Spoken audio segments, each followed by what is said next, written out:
Baik, assalamualaikum warahmatullahi wabarakatuh. Hai teman-teman, gimana kabarnya? Sehat kan? Alhamdulillah, semoga kita selalu dalam lindungan Allah Subhanahu wa Ta'ala. Amin. Sebelum kita mulai belajar, kita akan siapkan dulu papan tulisnya. Kok ada tulisannya ya? Siapa yang nulis ini? Kita hapus dulu ya. Iya. Uh, hapus dulu, hapus dulu. Ya, saya teringat dengan video ini ya, teman-teman. Dan tidak beraturan dan hubungan antar garis. Langsung mulai saja kita pelajarannya. Wih, siapa yang nulis ini?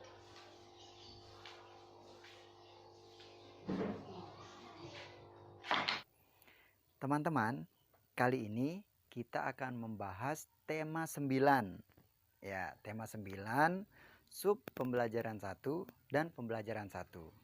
Nah, pada pembelajaran 1 ini kita akan membahas bahasa Indonesia, IPA dan IPS. Bahasa Indonesia kita akan mempelajari tentang hubungan manusia dengan lingkungan. Terus IPA berkaitan dengan energi listrik, dan IPS mengenai pemanfaatan sumber daya alam. Lingkungan adalah tempat hidup manusia. Jadi, hubungan antara manusia dan lingkungan itu tidak dapat dipisahkan. Harus tetap berhubungan satu sama lainnya.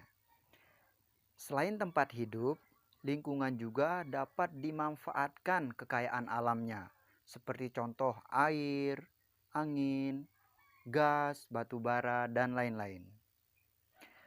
Air dimanfaatkan oleh manusia sebagai kebutuhan dasar sehari-hari, seperti minum, mandi, mencuci, masak, dan lain-lain.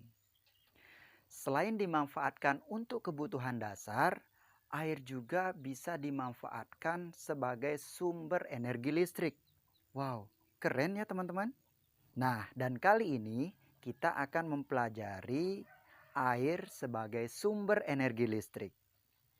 Air juga bisa dimanfaatkan sebagai pembangkit listrik. Di Indonesia ini disebut PLTA, pembangkit listrik tenaga air. Kok bisa ya teman-teman? Kira-kira bagaimana ya caranya? Dan apa saja medianya? Yuk kita simak bareng-bareng. Nah, adapun media yang dibutuhkan adalah waduk atau bendungan, terus ada kincir air, kabel, saluran air, dan lain-lain. Aliran air dari waduk digunakan untuk menggerakkan kincir air. Selanjutnya, putaran kincir air dihubungkan dengan generator, sehingga menimbulkan aliran listrik. Nah, untuk lebih jelasnya, yuk kita lihat video ini.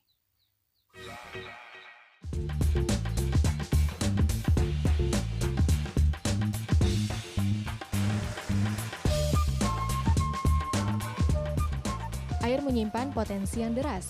Jumlahnya yang melimpah seperti dalam waduk sudah terbukti manfaatnya untuk menghasilkan listrik yang disebut pembangkit listrik tenaga air. Namun ternyata tak hanya air dengan jumlah yang melimpah yang dapat dimanfaatkan. Air selokan pun dapat termanfaatkan menjadi sumber energi penghasil listrik.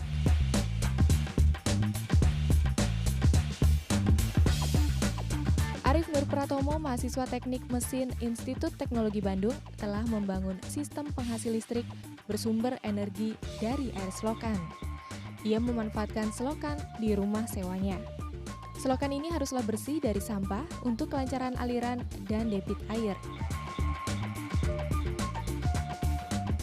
Debit air adalah banyaknya volume air yang mengalir per detik. Debit air yang dibutuhkan dalam sistem ini yaitu berkisar 20 hingga 30 liter per detik. Selain itu, sistem ini juga menggantungkan pada ketinggian terjun air minimal berjarak 0,5 meter.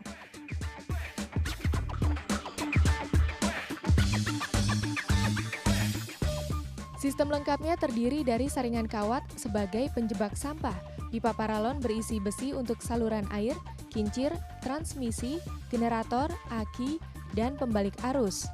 Kincir dibuat dengan bahan semurah mungkin, yaitu dengan skop yang dilas. Transmisi berfungsi untuk mempercepat putaran, generator sebagai pengubah energi gerak menjadi listrik. Aki sebagai penyimpan listrik dan pembalik arus digunakan untuk mengubah arus listrik agar dapat dimanfaatkan langsung. Cara kerja pembangkit listrik tenaga air selokan ini yaitu air selokan menggerakkan kincir, lalu putaran kincir dipercepat dengan sistem transmisi. Gerakan ini lalu diubah menjadi listrik di generator, lalu menghasilkan listrik yang disimpan di aki, listriknya diubah arusnya, dan dapat dimanfaatkan untuk peralatan listrik di rumah. Walau sederhana, pembangkit listrik air selokan ini dapat menghasilkan listrik sebesar 300 watt. Namun tetap butuh perawatan dan pengawasan kondisi air selokan dan perawatan mesinnya. Pembangkit listrik bertenaga air selokan karya Arif Nur Pratomo, non bahan bakar dan non emisi gas buang. Air selokan yang bersih dengan debit deras sebagai sumber listrik adalah energi terbarukan yang ramah lingkungan.